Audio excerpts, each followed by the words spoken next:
सुनहरी फूलों के खेत में अक्सा के मासूम सपने विस्तृत आकाश के नीचे उड़ान भरते हैं।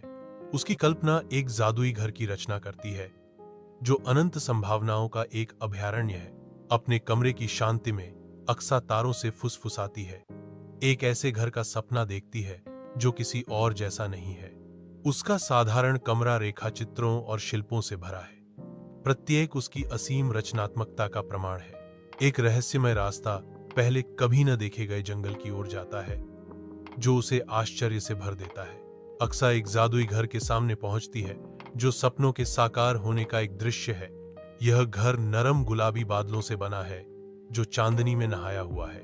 तारों के आकार की खिड़कियां धीरे धीरे टिमटिमाती हैं जो कैंडी के रंग के फूलों से घिरी हुई हैं जो कोमल लोरी गाती हैं। चिमनी के बजाय छत से एक इंद्रधनुष निकलता है। अक्सा जादुई घर में कदम रखती है, उसकी आंखें आश्चर्य से चौड़ी हो जाती हैं। रसोई में चॉकलेट दूध की एक नदी आसानी से बहती है, छोटी कुकीज उसकी सतह पर तैरती हैं। सोफा अपना आकार बदलता है जो अक्सा की भावनाओं को दर्शाता है। उसका शयनकश धीरे से फर्श के ऊपर तैरता है, धीरे धीरे घूमता है। चमकते सितारे मंडराते हैं, सोते समय की कहानियां फुसफुसाते हैं। जादुई घर में अक्सा खुशी से जेली बीन स्लाइड पर फिसलती है, उसकी हंसी हवा में गूंजती है।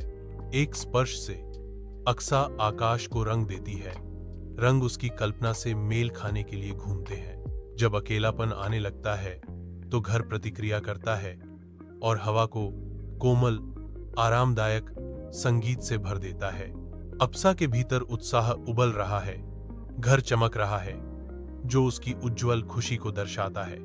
जैसे ही शाम ढलती है, अक्सा घर की ओर चलते हुए परिचित गांव में छायाएं फैल जाती हैं। वह रुकती है, वापस मुड़कर अंतिम बार वृक्षों की पंक्ति को देखती है। एक सौम्य मुस्कान उभरती है जब वह फुसफुसाती है, धन्यवाद।